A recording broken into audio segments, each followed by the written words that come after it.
Hello students, myself Abha Trivedi and welcome to the Levis Institute, the journey of education।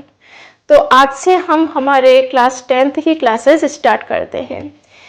आपने syllabus में देख ही लिया कि science में 13 चैप्टर दे रखे हैं, तो आज हम फर्स्ट चैप्टर से स्टार्टिंग करते हैं जिसका नाम है केमिकल रिएक्शन एंड इक्वेशंस। तो हमारे चैप्टर 1 में हम केमिकल रिएक्शन के बारे में पढ़ेंगे और केमिकल इक्वेशन के बारे में पढ़ेंगे। तो सबसे पहले हम ये जान लें कि केमिकल रिएक्शन होती क्या है। रिएक्शन 2 टाइप की होती है, एक होती है केमिकल रिएक्शन और दूसरी होती है फिजिकल रिएक्शन। तो सबसे पहले हम ये जानेंगे कि केमिकल रिएक्शन क्या है, फिजिकल रिएक्शन क्या है और केमिकल और फिजिकल रिएक्शन के बीच में डिफरेंस क्या है। तो फर्स्ट है chemical reaction. The transformation of chemical substance, substance मतलब होता है पदार्थ, into a new chemical substance known as chemical reaction. जब कोई भी केमिकल सब्सटेंस, कोई भी केमिकल पदार्थ एक नए केमिकल सब्सटेंस में चेंज होता है तो उसे हम बोलते हैं केमिकल रिएक्शन। हमें एक ही चीज़ ध्यान में रखनी है कि केमिकल रिएक्शन मतलब इसमें कोई भी एक नया केमिकल सब्सटेंस बन रहा है। केमिकल रिएक्शन में हमेशा कोई नया केमिकल सब्सटेंस बनता है। इसके बहुत से एग्जाम्पल हैं, लेकिन हम यहाँ पे 5 एग्जाम्पल लेते हैं। तो सबसे पहला है the setting of milk into curd, दूध से दही का बनना। तो देखो दूध से क्या बन रहा है, दही बन रहा है। तो दही क्या है, एक न्यू सब्सटेंस है। तो यह कौन सी रिएक्शन है, केमिकल रिएक्शन है। बिल्कुल इजी है कि केमिकल रिएक्शन में हमेशा एक न्यू सब्सटेंस बनता है और मिल्क जब कर्ड में चेंज होता है तो उसमें जो कर्ड है वह एक न्यू सब्सटेंस है। तो यह एक केमिकल रिएक्शन है। सेकंड है रेस्पिरेशन।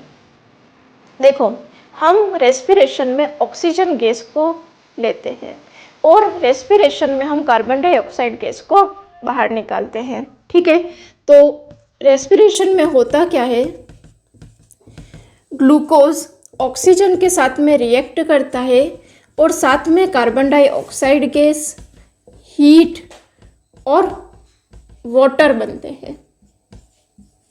ठीक है, तो यहाँ पे एक न्यू सब्सटेंस बन रहा है कार्बन डाइऑक्साइड। तो यह भी एक केमिकल रिएक्शन है क्योंकि यहाँ पर भी एक न्यू सब्सटेंस बन रहा है। तीसरा है डाइजेशन। डाइजेशन में क्या होता है कि हमारी बॉडी के अंदर जो मैक्रो मोलिक्यूल्स होते हैं, जो बड़े बड़े जो मोलिक्यूल्स होते हैं वो माइक्रो मोलिक्यूल्स में टूट जाते हैं। एग्जाम्पल के रूप में C12H22O11, ये सुक्रोज का फॉर्मूला है। ये जो है वह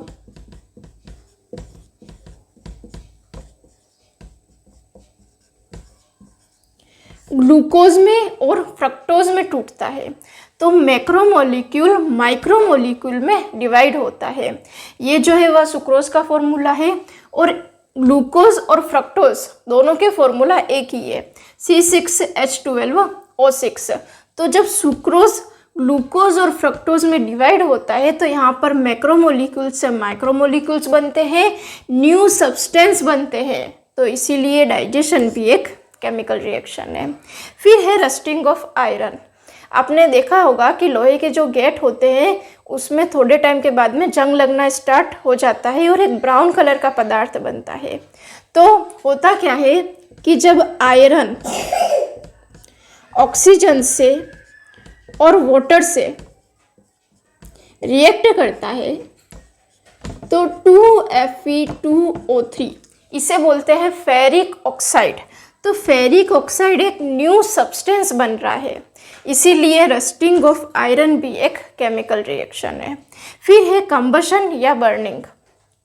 कंबशन का मतलब होता है दहन, या जिसे हम बर्निंग भी कह सकते हैं। मान लो कि कोई पेपर है और उसे हम जला रहे हैं। ठीक है, तो होगा क्या कि पेपर जो है वह ऑक्सीजन से रिएक्ट करेगा और बनेगी कार्बन डाइऑक्साइड साथ में एनर्जी। या हीट कह सकते हैं। तो यहाँ पर जो कार्बन डाइऑक्साइड है वह एक न्यू सब्सटेंस है, इसीलिए कंबशन या बर्निंग भी एक केमिकल रिएक्शन है। तो केमिकल रिएक्शन में हमेशा एक न्यू सब्सटेंस बनता है।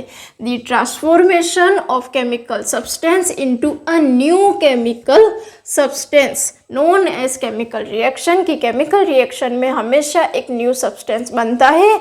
इसीलिए ये जो 5 एग्जाम्पल्स हैं वे केमिकल रिएक्शन के हैं। The setting of milk into curd, curd new substance है। रेस्पिरेशन में कार्बन डाइऑक्साइड गैस को हम हमारी बॉडी से बाहर निकालते हैं, तो यह भी एक केमिकल रिएक्शन है। डाइजेशन, मैक्रोमोलिक्यूल्स माइक्रोमोलिक्यूल्स में डिवाइड होते हैं तो न्यू सब्सटेंस बनते हैं, इसीलिए यह भी एक केमिकल रिएक्शन है। रस्टिंग ऑफ आयरन, जिसमें फेरिक ऑक्साइड बनता है, जो ब्राउन कलर का पदार्थ होता है वह फेरिक ऑक्साइड होता है, तो यह भी एक न्यू सब्सटेंस है, तो यह भी एक केमिकल रिएक्शन है। और लास्ट है कंबशन या बर्निंग, जिसमें कार्बन डाइऑक्साइड गैस बाहर निकलती है जो कि एक न्यू सब्सटेंस है, तो यह भी एक केमिकल रिएक्शन है।